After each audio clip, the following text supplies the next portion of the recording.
You can hear the birds chirping. I'm going to take my mask off this time. Beautiful morning, city of Springfield, idyllic New England morning, and I want to thank everybody for being here. Dr. Robert Roos, the Chief Medical Officer for Mercy Hospital Trinity Healthcare. This is his week.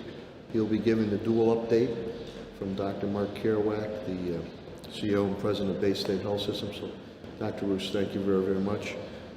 After Dr. Roos gives his updates, as we've done before, subsequently, he will take questions and comments from the media so he can get back to his important duties at Mercy Hospital. Again, I want to thank the media. You've been great partners, the print, TV, and radio media, Focus Springfield, for getting out all the pertinent information to our residents and business community, not only Springfield area, but also to the Western Mass area. I know a number of people view in on this. I'd also like to thank our sign language professionals. Thank you very much for being here. They've been very faithful.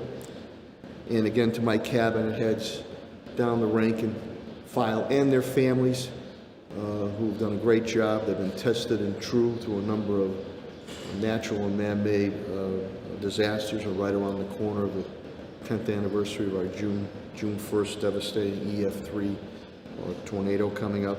And I want to thank you, each and every one of you, the residents of the city of Springfield and the business community of the city of Springfield, for your continued patience, understanding, cooperation, and collaboration as we move to defeat this COVID-19, which we will do. We're on our way to defeating it. Let me go to the stat sheet. Commissioner Helen Halton has indicated to me since this ordeal has started, we have total confirmed cases since it started, well over a year and 3 months, a year 4 months ago, 22,232 confirmed COVID-19 cases. This month, we're up to 507. The weekly total was 154. As a matter of fact, Saturday, it was just 6. We are now in the yellow, as you know, but we have to continue not to be lax. And the big thing here is about vaccination. You need to get those shots and continue to follow the proper public health protocols and pertaining to, whether you feel comfortable or not, pertaining to the masks, as CDC and other guidance is coming down. But the biggest thing, and I'm glad early this morning I went by the X and the Caring Health Center, there was lines out the door there for people getting shots. There's no excuses now. We can, neighborhood clinics, Commissioner Carlton Harris and I continue to stand up neighborhood clinics and expand them. The mass vaccination site, no appointments necessary to get in there. It's good for you, it's good for your family, it's good for the community. And please, I urge you to get vaccinated. I think we've given out about 11,520 ourselves. Springfield's nearly about 40,000 being vaccinated. We're running at about 25.4%, a little below the state average. Lieutenant Governor Polito gave me a call yesterday evening, and Governor Baker and her will be making a major announcements very shortly, an hour and a half from now, and I'll let them make those announcements. This pertains to revisiting the COVID-19 protocols, so they'll be making that announcement very shortly on how the Commonwealth of Massachusetts will be moving forward. Governor Baker, we still continues through his program to state. The homebound vaccination shot program is still available. Curative, obviously, our mass site in Springfield, the Eastfield Mall, continues, no appointments needed. Matter of fact, I think that the Lombardi Trophy, Mr. Kraft has been very good. The 6 Lombardi trophies are at the mass vaccination site. You get your photo shot taken too when you get your vaccine shot. AMR, Patrick Leonardo, Director of Operations, they've been a great partner. Stop to Spread testing continues at the Eastfield Mall. We continue to deliver meals to our seniors, our homebound seniors. That's gone well. We continue still to stand up telephone banks to assist especially seniors or others, issues about getting the vaccination sites, Health and Human Services, Elder Affairs, Sandy Federico, Libraries, Molly Fogarty. Appreciate that. Also with John Foley, the Food Bank of Western Massachusetts, Tedesco, we continue the Oasis Food Bank. Again, that is up at the Eastfield Mall. That is at the old Sears site. We're servicing probably about 3,500 families every Friday moving forward. Just some updates in past week and what will happen this week before I go to brief with the cabinet heads. We had a very moving Springfield Police Department of Memorial Appreciation Week event with Commissioner Clapprood this past week. My beloved Elks Polish night was a great crowd. People are just so anxious to get out. They sold out for the number of tickets they could have in the capacity. Fresh paint, made another announcement. The city's a big supporter of that. Made a good financial support to Fresh Paint, again, mixing the arts and culture with the mural programs across the city. That brings vibrancy, and also people feel good. They want to spend money in the amenities we have. Quite diverse murals we have going up, all the way from my friend up at the Muhammad's Mosque, Brother Johnny, all the way down to the south end, La Florentina. We'll have a mural also. Parent villages with my friend and school committee mate, Latonia Naylor. We announced the continued partnership that she's put forward in Waterford on some free internet and other educational aspects that'll be going on for summer learning. We appreciate that. Last week again was the 385th birthday of the city of Springfield, and I want to thank Leo, Ann, and Marl Daniele. Beautiful rum cake to celebrate that. I know it wasn't pancakes with Spirit of Springfield and Judy Matt, but you can't say no to those world famous rum cakes, so we appreciate that. This past weekend, but Friday, celebrate Kate, Catherine Mawkey. She was a shining light that was taken away from us way too early on domestic violence. The Mawkey and Sullivan families were in to see me. I always support that, the scholarships that go to Sabas and also to the YWCA, the Executive Director, Attorney Liz Deneen, and that road race from Nathan Bills, who's been a great community partner for good causes, raise money, took place Sunday. Really very heartfelt. Mary Mama Morgan, legendary, celebrated her 90th birthday car parade Saturday afternoon. Mama Morgan was legendary at the Girls Club Family Center. My days there as a board member in the mid to late 90s, and also my days with District Attorney Bill Bennett's office when we had programs to straighten out hardcore borderline juvenile probationers or community service. And Mama Morgan was one of those programs. She not only taught the kids I brought there to cook, but she taught them life lessons, and she looked fantastic, by the way. So Mama Morgan, chin down, as we would say, another to 100 years. I was happy to be with her and her family. Basketball Hall of Fame, yesterday, the class of 2021 coming in. They only could have so many people, but we made sure. I want to thank my Chief Diversity and Inclusion Officer, Attorney Talia G, for helping me out, making sure we had a lot of our young people and their families that were there. And Jerry Colangelo Court was dedicated. Jerry's done a tremendous job in really becoming a savior and having the Basketball Hall of Fame thrive now. And we will continue to show that pride. I'm very happy they'll be back this September. It'll be at the Mass Mutual Center until we get back to Symphony Hall for the class of 2021 coming in. Next door at the historic and majestic Symphony Hall, we'll be celebrating this week Emergency Medical Services Personnel Week, EMS Week, AMR Hero Recognition will be going on Symphony Hall. I know Commissioner Clapprood and Commissioner Calvi will be joining me for that. This week, the Chamber of Commerce, the Mayor's Forum, will be held. Unfortunately, it's virtually. Nancy Creed, the Chamber President, we always have a great time having a few laughs, too, besides answering questions of the business community.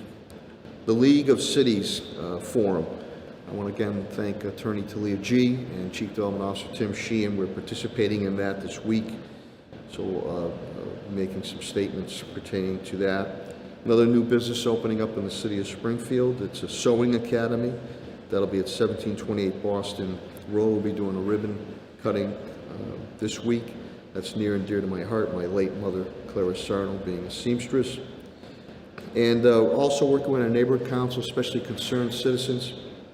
I want to give a shout out to Mary Ann Maloney. We're going to be unveiling with DPW Parks and School Department Be a Hero Curb Appeal Springfield Clean program this week, and also an educational component. The reason why about doing your part to keep your home, your corner area, your stoop, your curb clean. Every little bit counts. Continue my meeting with pastors. Pastor Brown will be in sometime this week with City Councilor Mal Brown on our youth outreach aspects.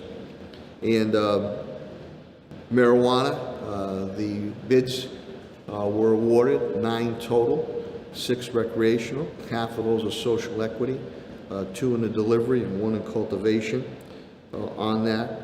And then Director Tim Sheehan, Chief Development Officer Tim Sheehan and I will be meeting. Many years ago I had the idea of, as Cooperstown does, the Field of Dreams, the Court of Dreams, and we had a developer, Billy Lyons, and Vinny Del Negro also was interested in doing something. The question there years ago was they wanted to put it, or Mr. Lyons wanted to put it in the parking lot of the Hall of Fame, which was not doable because it would take away the parking to the Hall of Fame and amenities.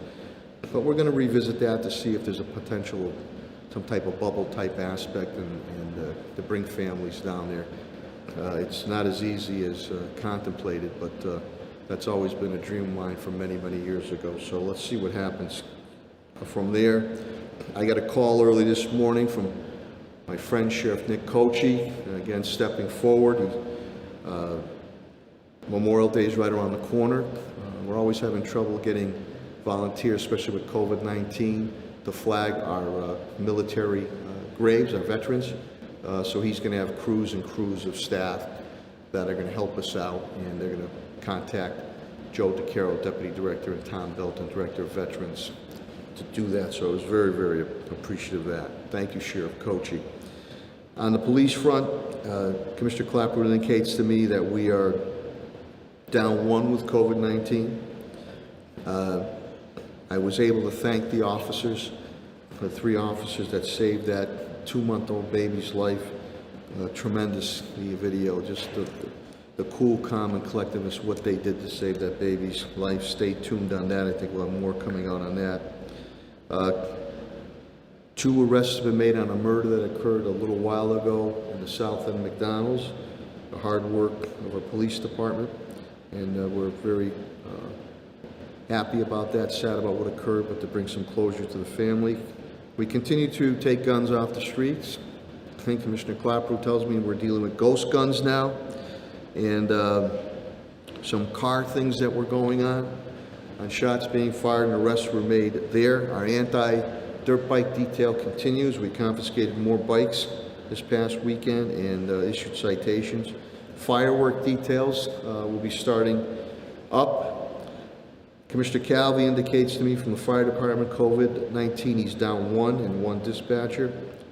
2-alarm fire at Northampton Avenue, where they had to juggle around on making sure the hydrants with unfortunately the timing couldn't have been terrible. A pipe broke, but they were able to take care of that fire.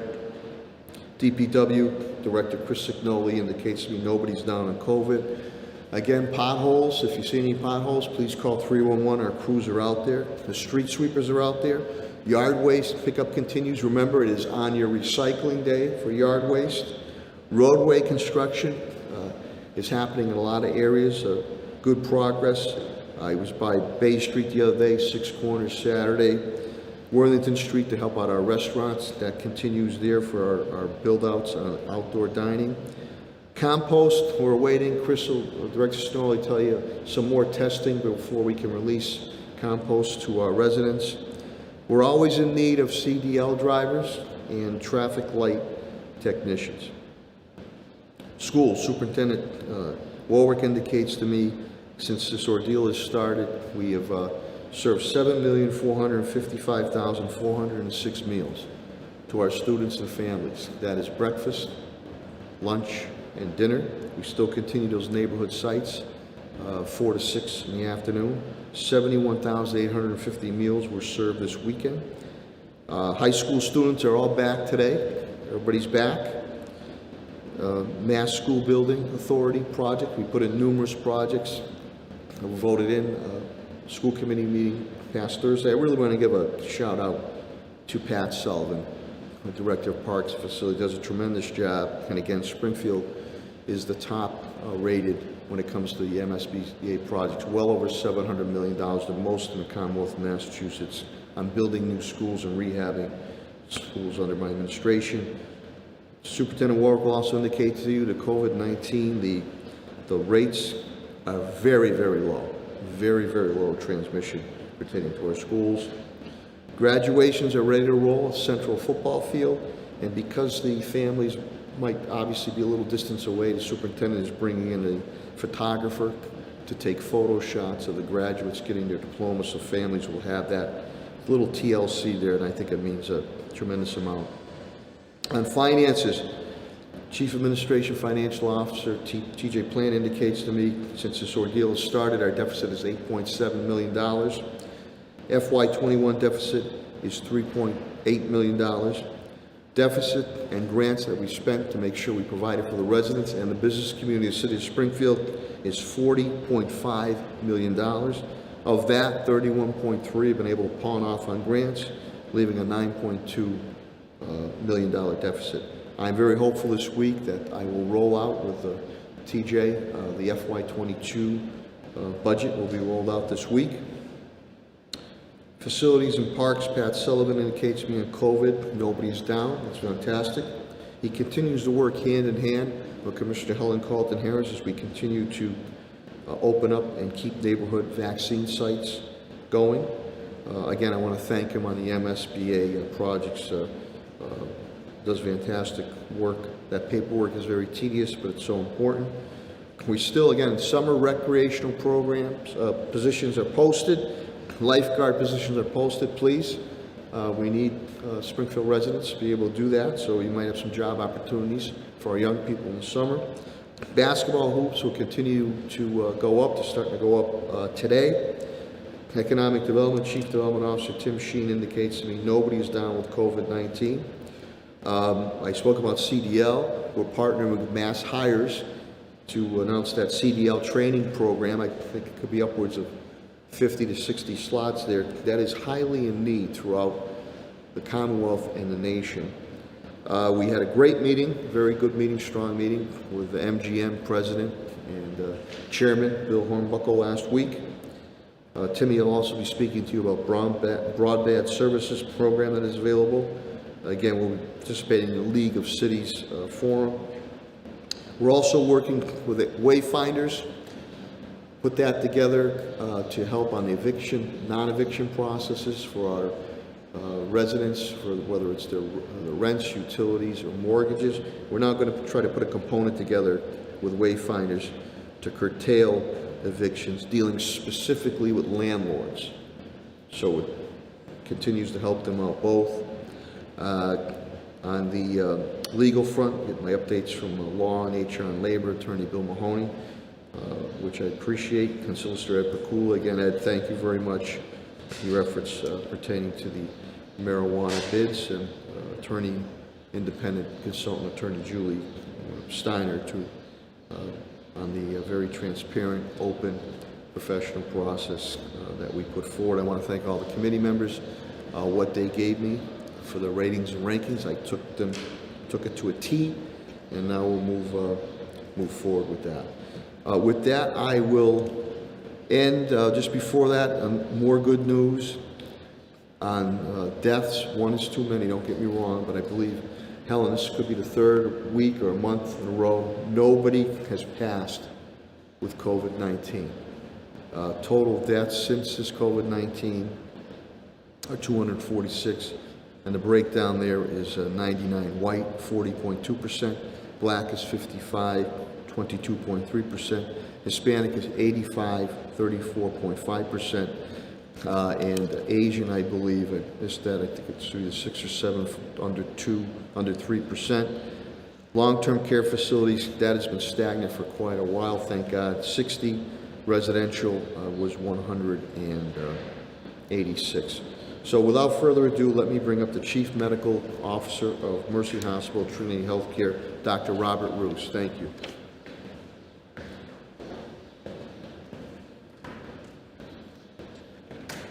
Thank you, Mayor. And this morning, I'm going to follow your lead with my remarks and follow the science as well and just remove my mask this morning. As most people know, the CDC had released some new recommendations after reviewing the science last week, and it's clear that if you are fully vaccinated, as was said by the director, Dr. Walensky, yesterday, you are safe from severe infection, from asymptomatic infection, and from transmission of the virus to others. And as somebody who is fully vaccinated, fortunately, as you could see from my CDC vaccine card for the last 4 months, I know that I am well protected and also here protecting those around me. I understand that Governor Baker is going to be reviewing some information shortly. So right now, as it stands, it's very important to continue to follow all the mask guidelines in public places, at events, and certainly for any of both the CDC and the local rules in all healthcare settings. So in my place of work, the mask never comes off unless I'm in a room alone, but in private gatherings, it's certainly a definite layer of safety and protection that I do believe should be acknowledged and valued. I do want to thank the mayor for continuing to hold these events and for the media for reporting out on the latest news. I also want to recognize that this is National Emergency Medical Services Week, so it's an opportunity for us to celebrate and recognize our first responders, people that have been on the front lines every single day, pandemic or not, but over the past year who have suffered extraordinary challenges and risen to those, meeting the needs of our community. So I want to give congratulations and celebrate all of our EMS workers today and every day, and we thank you for your service. To get to the point on the update today, I want to be clear that the update is very good this week. We've now had 4 consecutive weeks of declining rates of new infections, hospitalizations, and deaths across the United States. The news, as you know, is not quite as rosy in all parts of the world, which is still a concern, but the power of vaccination is ever present every single day. There have now been over 162 million confirmed infections across the world, with over 3.3 million deaths. But fortunately, the number of new infections per day has begun declining. It's actually decreased by 21% over the last 14 days. Our thoughts and prayers still very much go out to countries like India, who have suffered massive catastrophe with overwhelmed hospitals and significant numbers of hospitalized cases and deaths. Although certainly over the last few weeks, the lockdown there has made some positive impact. I want to draw a parallel. The reality is that in most, if not all, of the countries that are seeing rising rates and concerning numbers of hospitalized cases, the vaccination rates have been very low. That rings true in India, where the vaccination rate was actually quite minimal at under 10%. And much of it was with a vaccine that had some lower rates of efficacy than those that we've been able to have access to here in the United States. And it truly is the availability, accessibility, and the uptake of vaccines, or the lack thereof, that would make a community or a country much more susceptible to new infections.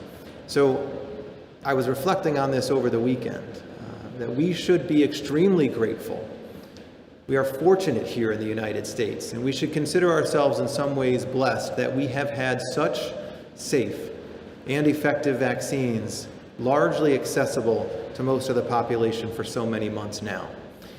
It's that fact, and largely that fact alone, that has thwarted any additional surges of cases or hospitalizations over the past several months. It is that fact alone of vaccination that's giving us the protection to get back to the activities that we so long for and desire and our community needs. So while we've had nearly 33 million cases and over 585,000 deaths, the rates are dropping very significantly now across the country, and deaths are much more rare than they have been before. In fact, the overall numbers of new infections per day across the United States is now down below 30,000, which is about 30% lower than it was 2 weeks ago. The total number of hospitalized cases is at about 35,000, also decreased by about 20%. And the numbers of deaths are a fraction of what they were during prior surges. Here in Massachusetts, while there's been over 656,000 cases, all of the trends are moving in the right direction. The number of new infections per day is down to about 400, test positivity down to 1%, hospitalizations across the Commonwealth at about 400 patients, and deaths remain in the single digits. This is directly related to vaccination rates. It's also related to taking an approach from the very beginning that's been guided by the science from day one, and now that's been over 15 months. Massachusetts, quite frankly, has been a leader in this regard all along, and I am beginning to feel much more confident that we will get to our goals of, if not by Memorial Day, certainly by July 4th, of having our barbecues with friends and family with little to minimal risk of COVID. I'd like to thank each of you for that, because it's been your willingness to follow the recommendations and also to step up and be vaccinated that has made a difference at this point. So it's only together that we will continue to move forward. If we didn't have these vaccines, we wouldn't be in this place right now. So we shouldn't take it for granted, nor should we think that it's completely over. At Mercy Medical Center, the number of hospitalized patients has dropped significantly over the past week. As of this morning, we are down to 4 patients hospitalized, none of whom are in the intensive care unit. Our test positivity rate, while still higher than the state average, has also dropped and is now down to 2.3%. So while we're not yet hitting our journey to zero COVID, as we did over the summer a few times, we're definitely in a much better position than we have been. At Bay State Health, they continue to see similar trends. They've seen declining inpatient case numbers of COVID, and their totals have now dipped below 40 for the first time since October. According to Dr. Kerouac, there are currently 39 cases across the Bay State Health system, 32 of whom are at Bay State Medical Center here in Springfield, and 7 in the community hospitals. There are 11 cases of those that are in critical care, and their outpatient test positivity rate has dropped to 1.4%. There are no issues throughout Bay State Health with capacity. There have been no changes in their approach to treatment of their inpatient cases. If you think that you might have COVID, Bay State Health is still providing testing, and they ask you to contact your doctor or urgent care center, or you could make an appointment for testing by calling directly at 795-TEST. At Mercy, there have also been no changes to our protocols for now. We are going to be reviewing our visitor policy to see if there can be some more expansion over the next couple of weeks, but for now we continue with the current policy.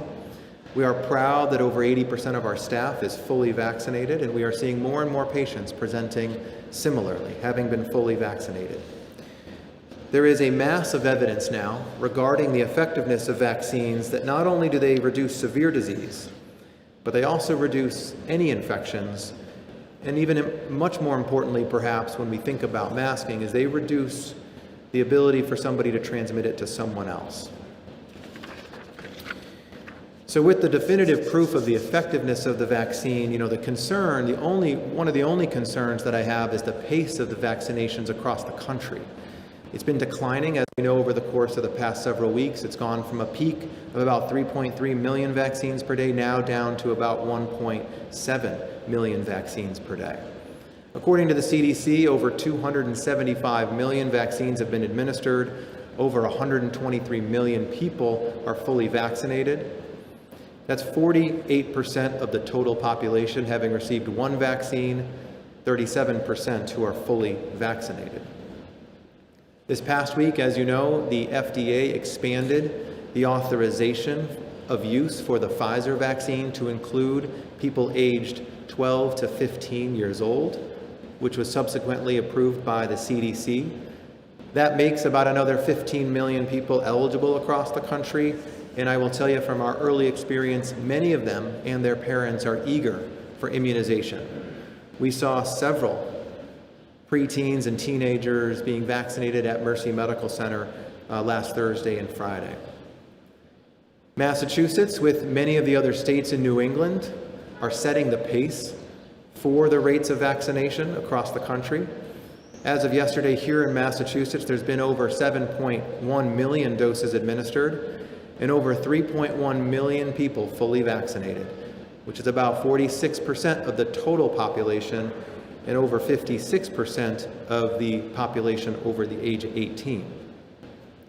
The 6 New England states of Massachusetts, Connecticut, Vermont, New Hampshire, Maine, and Rhode Island are all in the top 7 among states with overall vaccination rates. Only Hawaii is mixed in the top 7.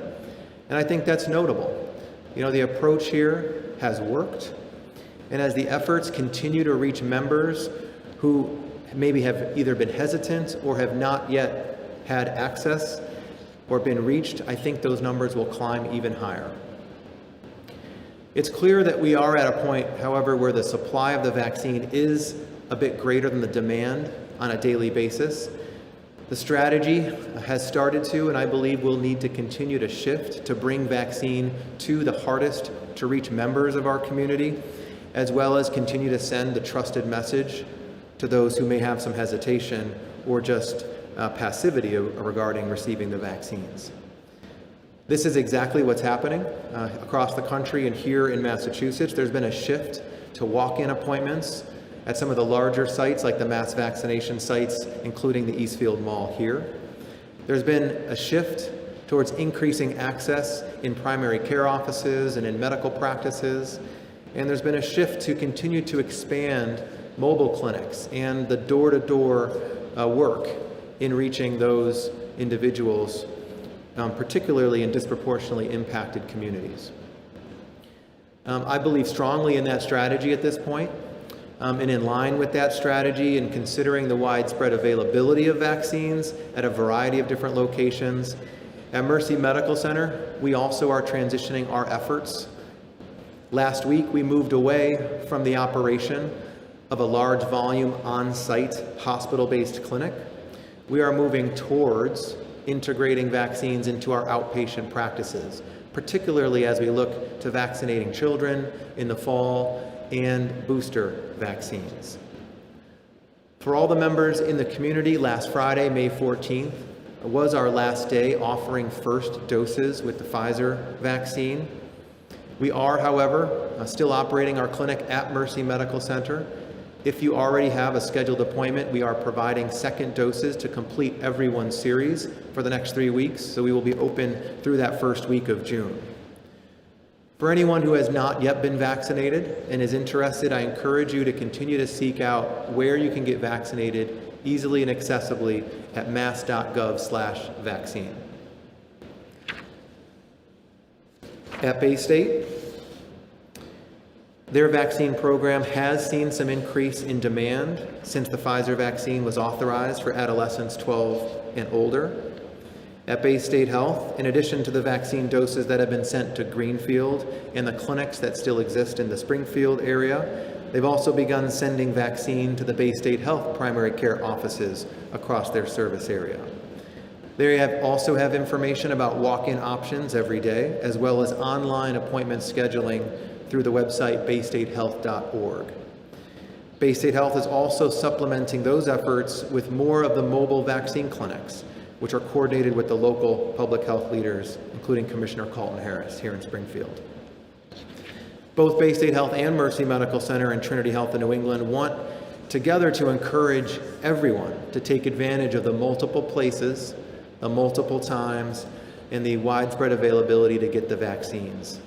This can happen in offices, in hospitals, in specialized vaccine centers, and in pharmacies now. The vaccine is highly effective at preventing COVID, it is safe, and it is free.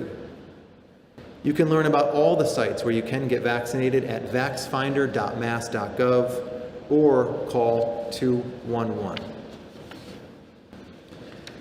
So in addition to vaccination, which to me still is the area of focus, the other big news last week was the reversal or the revision of some of the mask guidelines by the CDC, stating that those people that are fully vaccinated do not need to wear masks, generally speaking, indoors or outdoors, with a few exceptions, like noted in healthcare facilities or at larger events. So to quote Dr. Walensky again, the CDC director from over the weekend, if you are vaccinated, you are safe, you can take off your mask, and you are not at risk of severe disease or hospitalization from COVID. That is based on the science. It's based on data that's been now both from clinical trials but also real-world trials that I mentioned, that the vaccines that we have here in the United States are highly effective, preventing severe disease and hospitalizations, preventing asymptomatic illness, and preventing transmission. The risk is not, as with most things, zero, but it is more and more data is showing that the risk is exceptionally rare. It's likely less than 0.1%, which I believe is important. I believe it's relevant, and I agree that it's a strong rationale to be able to relax the masking and physical distancing guidelines for those people that are fully vaccinated. It's also important, Dr. Walensky went on to say, that if you are not vaccinated, you are not safe. Please go get vaccinated and continue to wear a mask. Of course, that guidelines was not accompanied by any of the suggestions, perhaps, about how one would verify or demonstrate their vaccination status. It also leaves up the actual guidelines to the local jurisdictions and to the states. And right now, as we know, we're expecting some additional information shortly from Governor Baker in the Commonwealth. For me personally, I believe strongly in the value and the effectiveness of vaccination. I think the guidelines from the CDC and those here should, as they have all along, continue to follow the science. I believe that fully vaccinated people should feel safer. They should be able to engage with others without masks and distancing. And I believe that we have a commitment, however, to public health, and that all people should have the equitable opportunity to receive the information and make an informed decision about vaccination for themselves.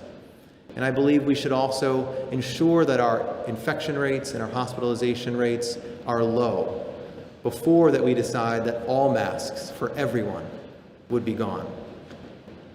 And so I think it's important to recognize that right now there is a difference between being fully vaccinated and not. And so keeping the most vulnerable in mind, I personally feel much more comfortable thinking about relaxing mask guidelines because we live in a state and in a region where we have higher community vaccination rates. And setting a bar can be very helpful to ensure that we continue to see infection rates decrease. So please encourage your loved ones, your coworkers, your families, your neighbors, your church mates, the people you interact with, to roll up their sleeves, not only for themselves, but for others and for our community. I expect that we will see more and more positive changes soon as we approach Memorial Day, the next phase of reopening, and perhaps the announcements later this morning. We are turning the corner, but we must not let up during the home stretch.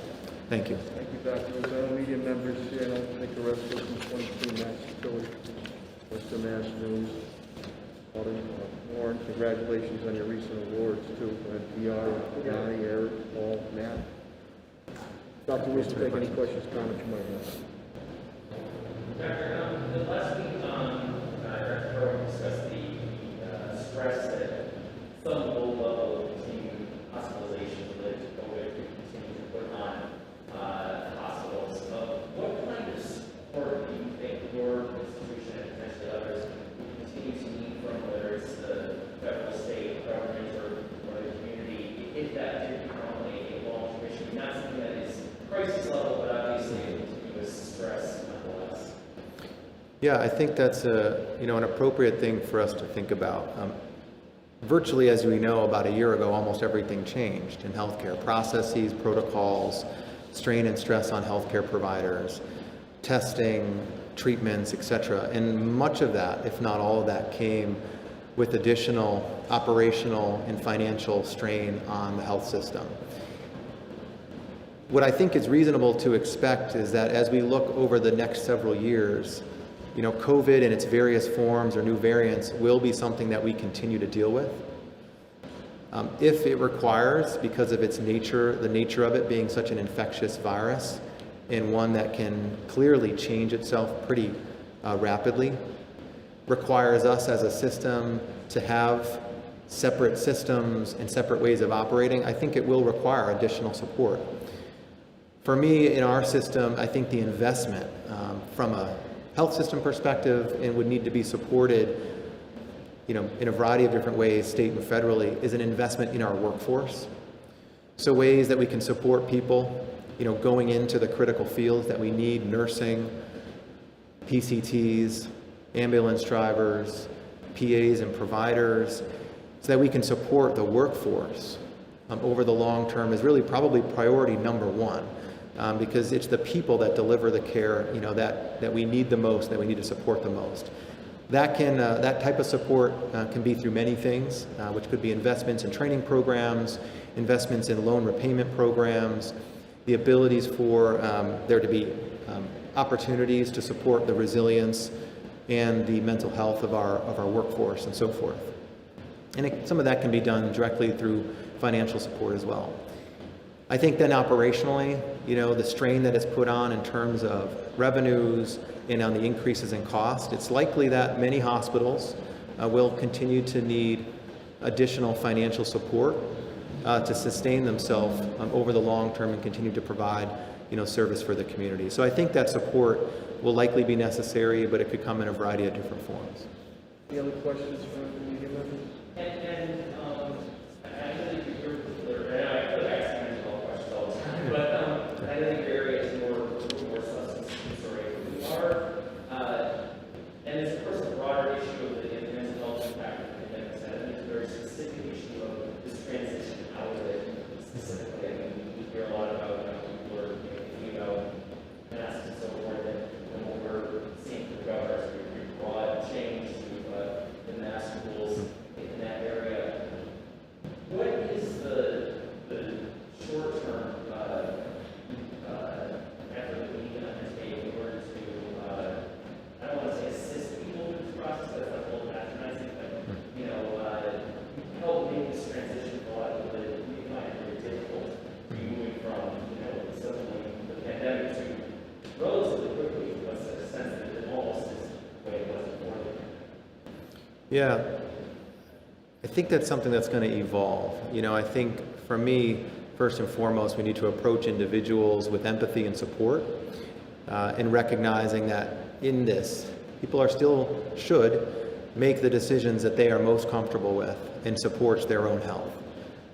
There have been some examples I've heard of even recently of, people wearing masks in certain situations and then feeling ostracized or judged or treated negatively as a result of it. And, to me, if we think back before all this pandemic, it would have been somebody's right to wear whatever they like, a mask or otherwise, or for whatever reason that they felt most comfortable. And we really shouldn't judge or have any opinion or perspective on that.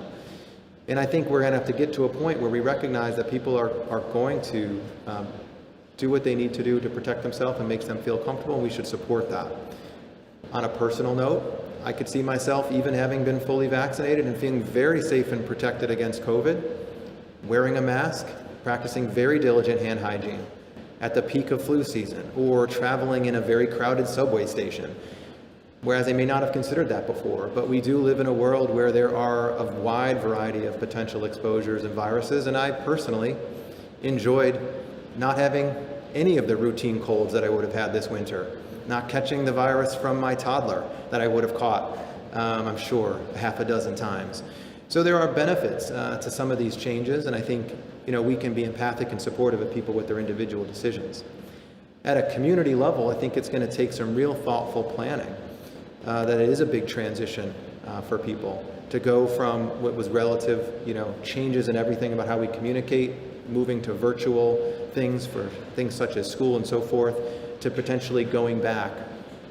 And I think if we continue to communicate, base those decisions on science, and allow some flexibility and empathy for people, we will get through this just fine. Any other questions or comments from the media? Dr. Roos, thank you very much. Thank you, for Mayor. your staff. Good health for them and your families too. Thank you, Doctor. We'll now bring up the city update from Commissioner of Health and Human Services, Helen, Halton, Harris.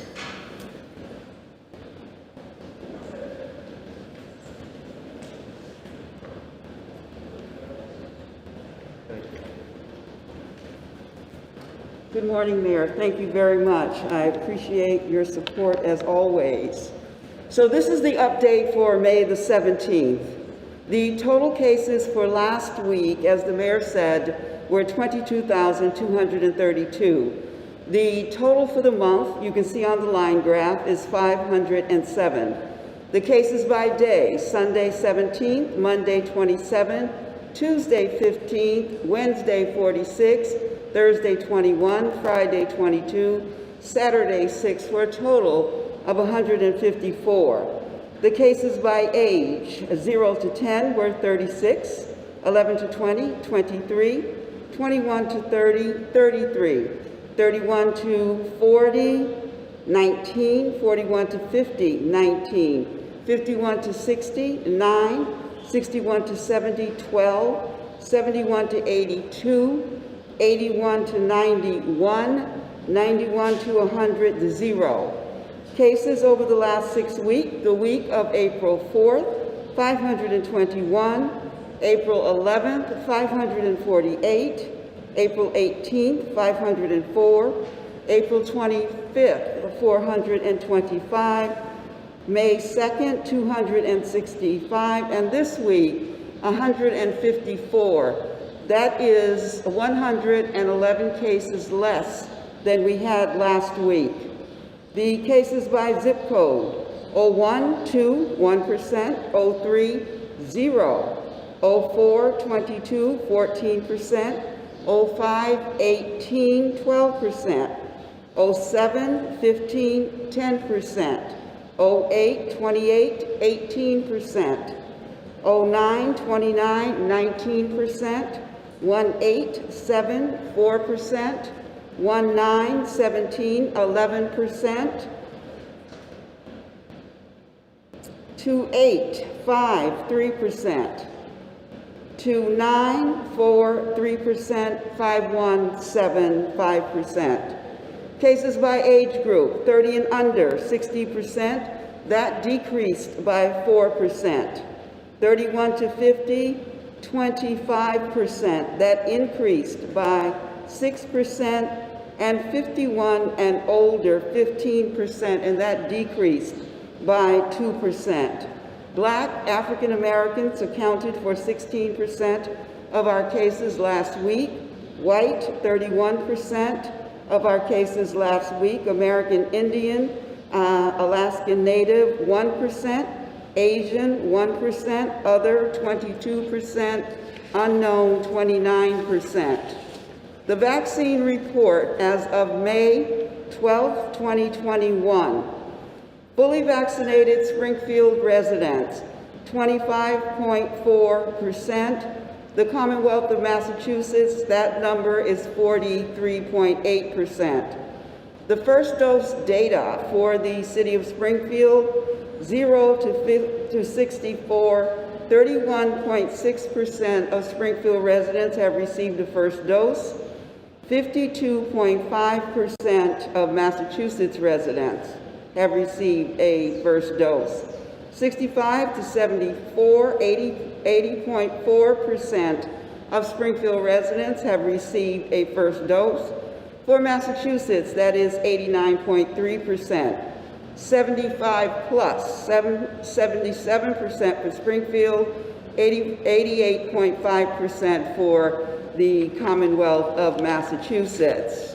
Moving to race, fully vaccinated by race.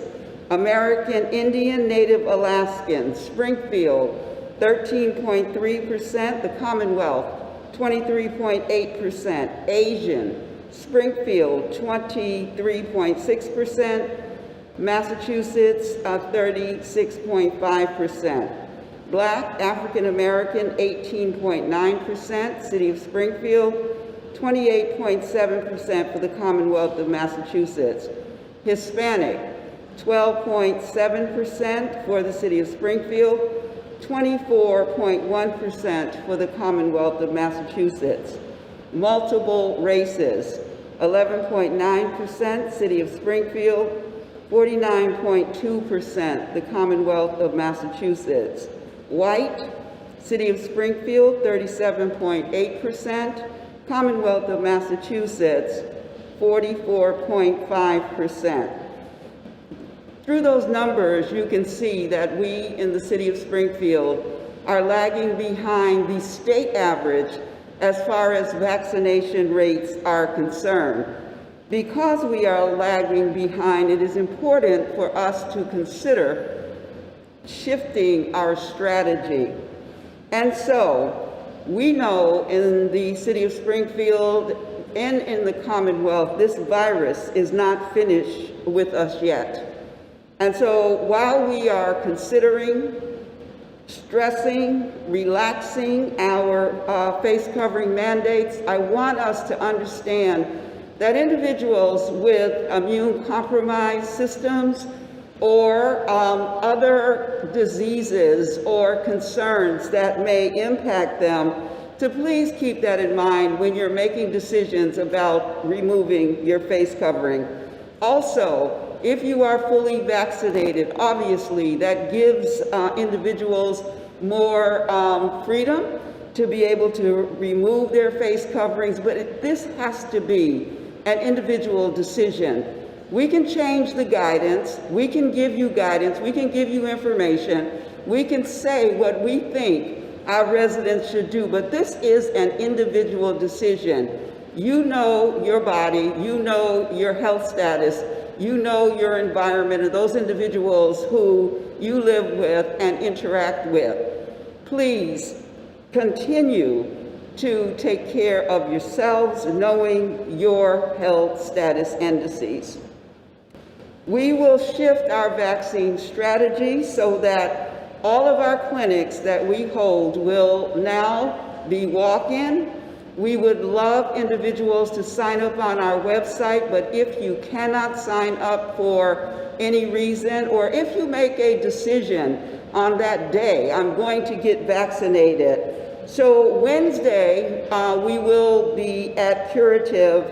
We'll be working together at J.C. Williams Center on Florence Street. So we will do that vaccination clinic with Curative. Tomorrow, we are at the Ray Jordan Center tomorrow evening. If you don't have an appointment, it's okay. Just come and get vaccinated. We will be there to receive you and we will vaccinate you. Thursday, we will be at the Ray Jordan Center again. Please feel free to walk in. Friday, the Greek Cultural Center. Saturday, Bowling School, and then on Saturday, we will be doing the second doses at St. John's Congregational Church. We will also stand up a walk-in clinic at my offices, the Department of Health and Human Services, on the corner of State and Myrtle, every Wednesday from 9 to 11. That will be a walk-in clinic. we are asking our residents, please consider, if you cannot make an appointment, just know that our clinics are available. I want to talk a minute about the strategy that we are using for the 12 to 16-year-olds. We will be working with Springfield Public Schools, Curative, as well as the Department of Health and Human Services. We're meeting this afternoon to develop our vaccination strategy for Springfield Public Schools.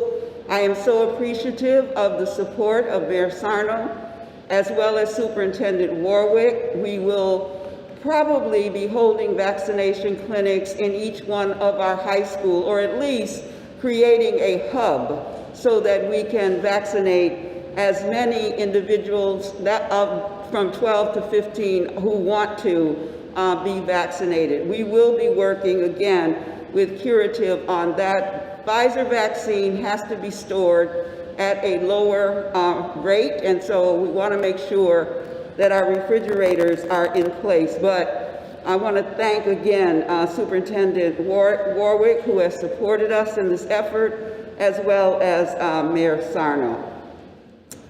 So individuals 12 to 15 can also sign up on the state's website.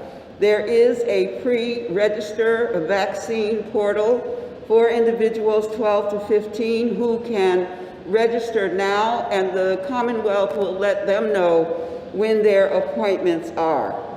Pediatricians should be prepared to answer questions and concerns, and staff who administer vaccines should have a training session. One was offered on Thursday and on Friday. Many of our Springfield Public School nurses did go to that session, as well as the nurses at the Department of Health and Human Services. But it's important to be trained on vaccine storage, handling, and administration. The state has provided many informational portals for all residents as well as providers. Consents. Individuals younger than the age of 18 will need a parental consent in order to get the vaccine. The parent does not have to be with the child, but that consent needs to be signed so that we can vaccinate. We have had, throughout this process, the opportunity to give information, credible information. We have a VaxForce meeting tomorrow. We will continue to work with that group to try and make sure we're getting credible information to our residents.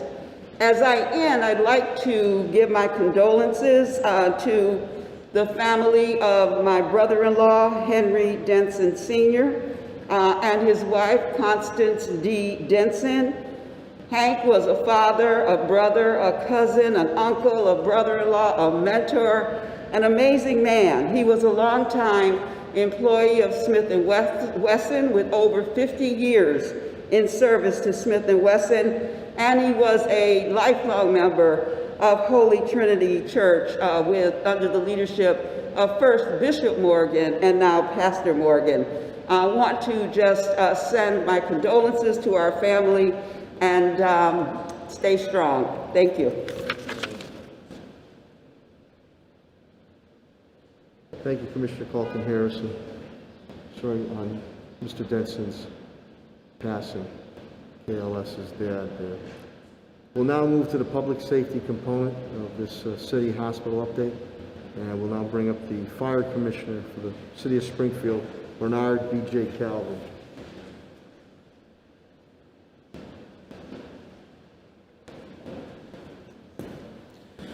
Good morning, everybody. Thank you, Mayor. This week at the fire department, we have one member down with COVID, and we have one dispatcher out on COVID-related issues. We had a significant fire last week on the Northampton Avenue. We were hampered a little bit in our suppression efforts by a broken water main. We were able to overcome that by laying extra hose out and going out into the surrounding streets and bringing water in to extinguish the fire. Fortunately, no one was injured and it didn't spread past the building of origin. This week is EMS week. I'd like to congratulate all EMS providers out there who work the ambulance, who are on police departments and fire departments across the nation. It's a difficult job doing EMS, being on the ambulance and providing emergency medical services. So congratulations to all of you and have a safe and happy EMS week. Thank you very much. Thank you, Commissioner Calvi. We'll now get the update from the Police Commissioner of the City of Springfield, Commissioner Cheryl Clapper.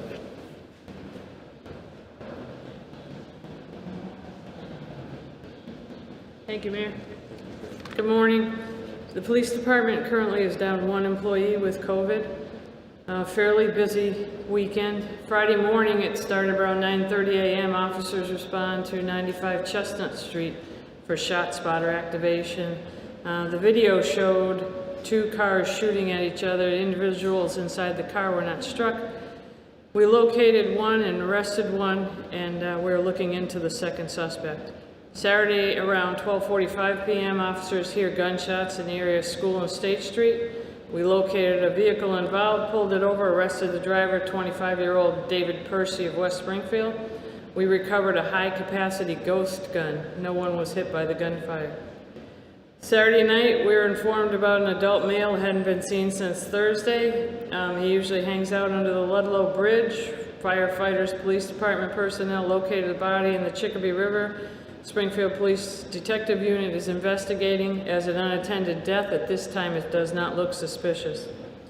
Over the weekend, during the regional anti-dirt bike detail, we seized 2 off-highway vehicles. An ATV and a dirt bike were found being improperly stored, and they were also seized. We saw an uptick in the fireworks calls. We're going to start the fireworks detail, and we're going to employ ShotSpotter. Instead of turning ShotSpotter off when it picks up fireworks, we're going to use it, and we will deploy units to where the fireworks are coming out of. 2 homicide suspects arrested in Orlando, Florida, Fernando Massey and Quamel Batchelor. They have signed extradition paperwork, and probably later this week we will be sending personnel to retrieve them and bring them back to Springfield. That's from the South End McDonald's homicide in February. That's all I have. Thank you, Mayor. Thank you, Commissioner Clapper. We'll now get the update from our school superintendent, Dan Warwick.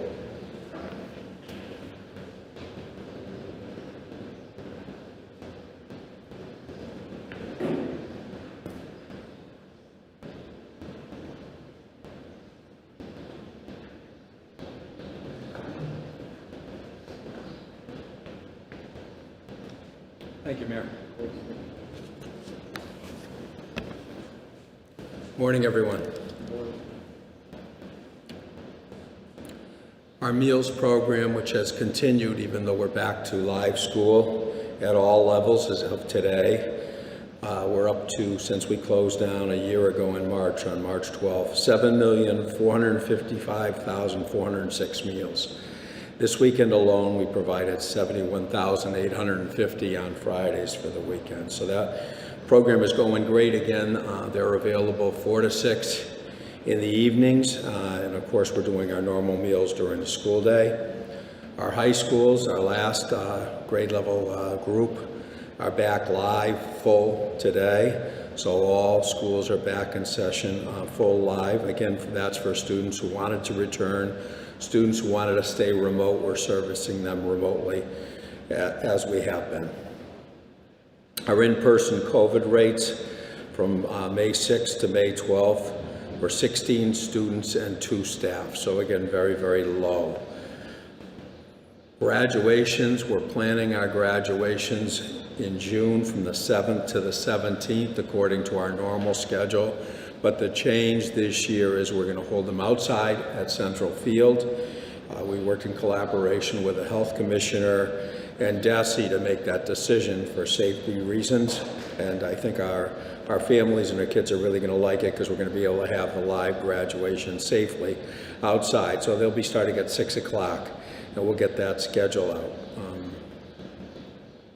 Since schools have returned, we've been dealing with MCAS, and we've been providing the MCAS both remotely to students who are working remotely and providing it live to the kids who've come back into school. So that's been a challenge for staff, but we're making it work, and that's going well. A real credit to the staff on that, because it's a tremendous amount of work starting so late and getting going, but that's going well. We're going to submit a proposal to DESE for a virtual school in Springfield, a standalone virtual school only for Springfield students. And this would be for families that wouldn't become comfortable coming back in next year and might be considering home instruction. And again, it's only to Springfield students, but we're going to submit the proposal. We're going to bring it to school committee at the end of June. And I think that'll be a big success. And I think it's better for families than trying to do home instruction if they're not comfortable coming back in. We're going to plan our largest summer school ever, and we're going to be opening live for all of our students in every building at every grade level.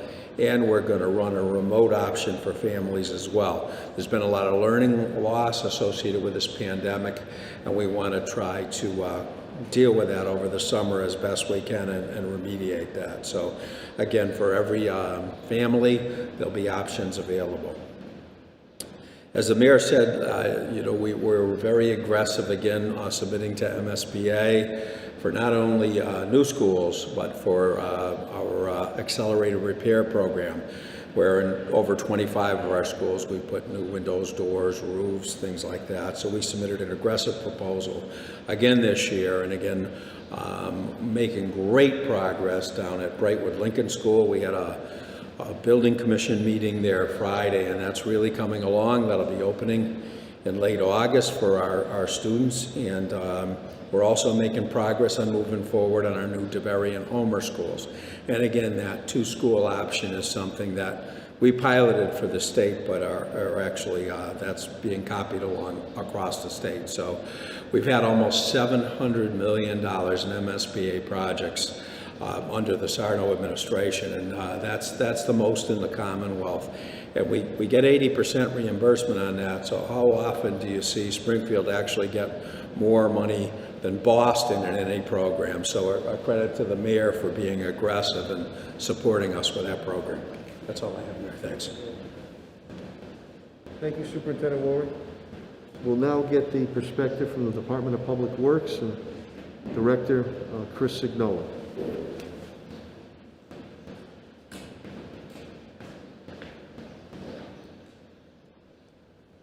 Mayor, thank you very much. At the DPW, we have no employees out with COVID. All construction activities are continuing. A couple of key dates: May 25th, there will be a public hearing for the reconstruction of the St. James Avenue, Tapley Street intersection.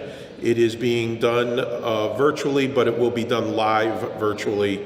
That is posted on our Facebook page. May 26th, there is a public hearing for the Highland Trail project, which is a rail trail project that originates at Springfield College and terminates at the East Long Meadow line along the abandoned rail trail. That will also be a live public hearing done virtually as well. We are awaiting final test results for our compost. They are due in this week so that we can begin getting the compost out to the citizens at Blunt Park. Again, work on Worthington Street is continuing and will be completed by the end of this month for the new bump outs there for the dining. That is it, Mayor. Thank you very much. Thank you, Director Signola. We'll now get the update from Facilities and Parks from Director Patrick Sullivan.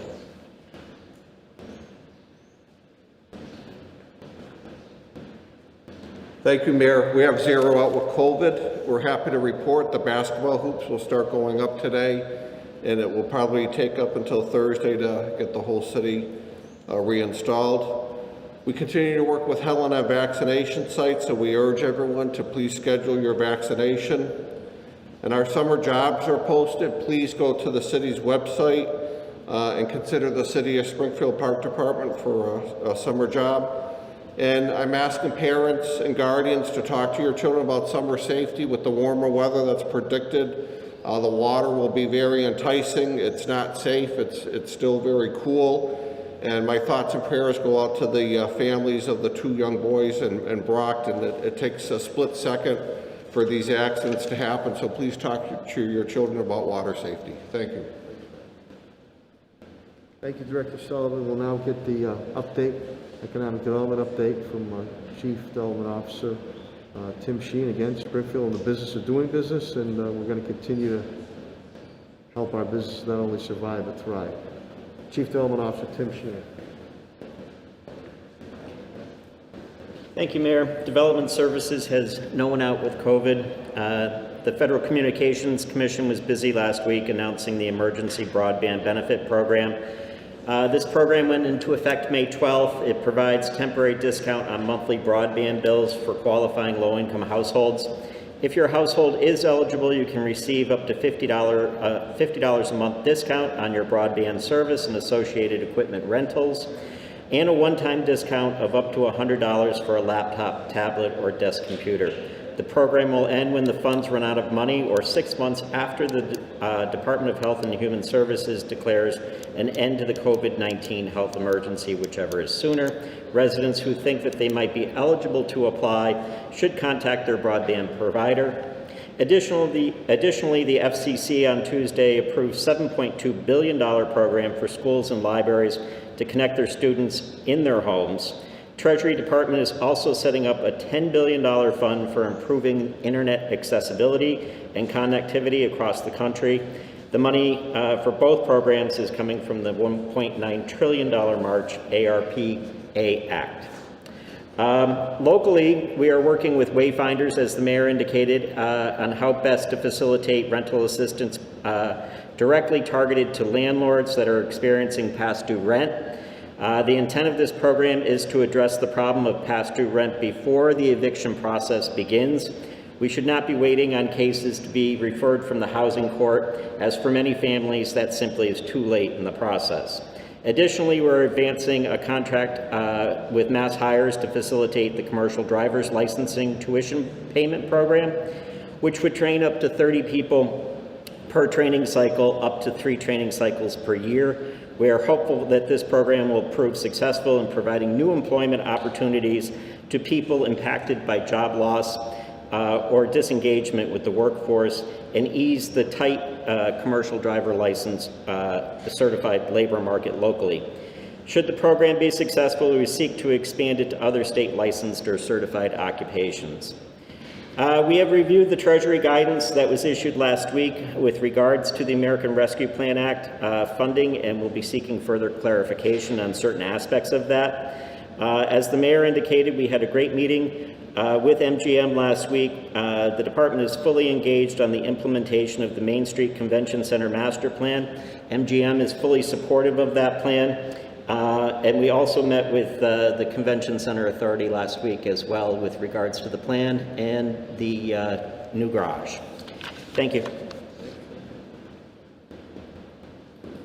Thank you, Director Sheen. Again, there were the brief updates pertaining to finances and the legal law and HR.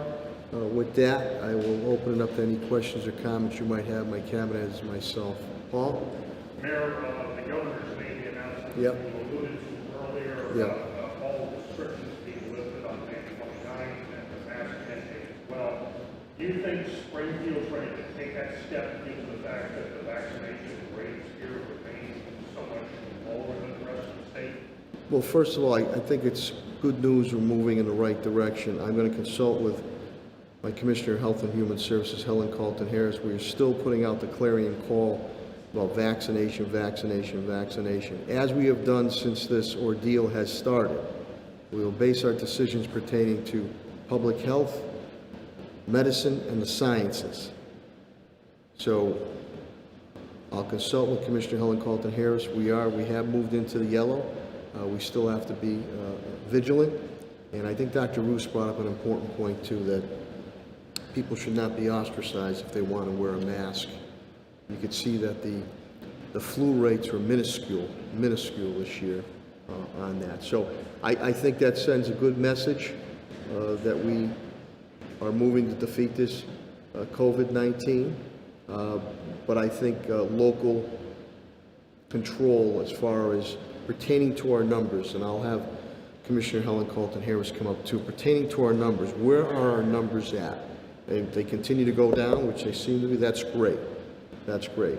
But we're going to continue to stand up those neighborhood vaccination clinics. And Helen and I, we're urging you, please get vaccinated. I mean, good for yourself, good for your family, good for the community, and then we can really, really completely get rid of these masks and other health protocols. But I'm going to bring up Helen for some comments on that. It's right direction, but we want to make sure that we heed and see what is going on here in the city of Springfield. Helen, do you want to say a few words? But that's good news. Good news. As the mayor said, we do celebrate the good news of the opening of the Commonwealth of Massachusetts, and it is great news seeing the numbers go down across the nation. As far as the city of Springfield is concerned, I think the mayor has adequately said what needs to be said. We will continue to look at the data. We will assess based on the data. Again, this is a decision that is based on data science and our numbers, and we will continue to do that. But I think we should celebrate that Massachusetts is in a place where we can think about lifting some of those strict guidance that we put in place previously. And what better way to celebrate than get a vaccination shot? Yes, Alderman, go ahead. Yeah, I guess, are they concerned that, with the Biden administration moving towards relaxing the mask mandate, that people in Springfield could feel that it's okay to take their masks off? Well, the governor's relaxing the mask mandate, but I believe that individuals should make decisions based on their comorbidities or potentially some immunocompromised situations. But it is good news, and I am concerned. Again, we will look at our numbers to make those kinds of decisions. This virus is not finished with us yet. And the more we relax and appear as if it is, then people are going to take risks. And so our advice is to celebrate where we are. Do not take risks with your own health and your family's health.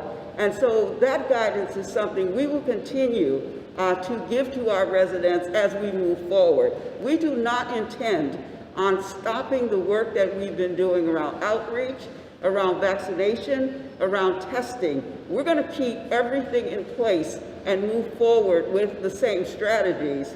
But it is good news that this recommendation has come forth.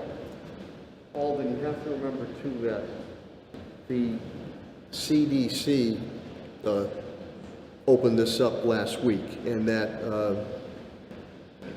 again, we just want people to be cognizant and not be ostracized if they still want to wear the mask. We have to starve this COVID-19 coronavirus pandemic. You can't give them the virus a host. That's the whole key thing. So as Commissioner Helen Halton Harris indicated, and Dr. Roos indicated, and Dr. Kerouac priorly, if you're carrying some underlying type health situations, you should be cognizant of that. I think it is good news. We've been balancing public health and reopening our economy. People have to use their head, though. Use their head. And we're going to keep pushing the vaccination sites, because that's will completely get that out of the way. But I think it's good news. People have been very patient and understanding. We're all frustrated. So we can move forward together. Let's do it in a smart way. The numbers, and again, from the beginning with Helen, we based it on public health, medicine, and sciences. If the numbers continue to decrease, fantastic. If there's some change and we don't hope for that, then we'll adjust accordingly on it. But I think it's good news. I know some surrounding other states. Connecticut already has. I believe Rhode Island. If the governor hasn't done it yet, that's right around the corner. And then again, with businesses, private business can give their own edicts of what they want done or not done at that point in time. But it's good news. It's good news. And I'm glad that we're sending a message that we're open for business, but it's not completely eradicated yet, so we have to be cognizant of that. So is there the potential for a stricter mask mandate in Springfield, depending on what goes on stricter in the state for that? Or? Well, I think what occurred, again, you already have the CDC that issued the edict last week. Now, many other governors, such as Governor Baker, Lieutenant Governor Polito, have followed through. What Commissioner Carlton Harris and I have done is that if people want to wear their mask, they should not be ostracized, period. There might be a very valid reason for them to continue to wear that mask. Also, with private businesses in other areas, they also can put across some types of edicts. I'll tell you how we get around this, or we beat this thing. Shots in the arms, shots in the arms, shots in the arms. Plain and simple. And Dr. Fauci has said a number of times, 90-something% efficacy in this, and there's no excuses now.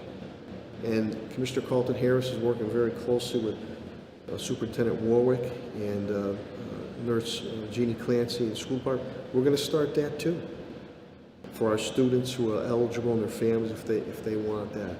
So it's I want to be able to celebrate, hey, good news. And Massachusetts has been held up there as one of the shining examples in the country under Governor Baker's administration. And I think Springfield, we always strive to do better, but I think we've done everything and anything dealing with the challenges of an urban center. We're going to continue to do that. I think the VAX force that was created from Helen and I, with the PSA's valuable information, just to misspell any type of misinformation that is out there. We're going to walk-ins now.